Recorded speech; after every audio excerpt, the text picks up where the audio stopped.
তো বন্ধুরা, আজকে তোমাদের সন্ধ্যা বিকাল একটু ইভিনিংয়ের সন্ধ্যাবেলা ইভিনিংয়ের সময় যে আমাদের সুন্দর আকাশটা সেটা দেখাবার জন্য একটু আমরা আমাদের টপ ফ্লোর ছাদে আসলাম।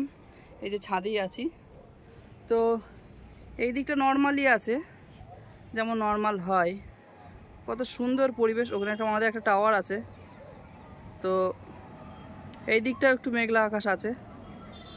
সবথেকে সুন্দর দৃশ্য যেটা, সেটা হচ্ছে এই দেখো, এই দেখো সুন্দর দৃশ্য, দেখো কত সুন্দর দৃশ্য।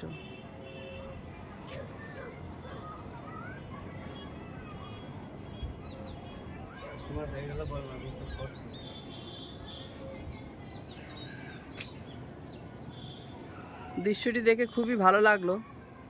শুভ সন্ধ্যা। তাই একটু ছোট্ট ভিডিও নিয়ে তোমাদের সামনে আসলাম।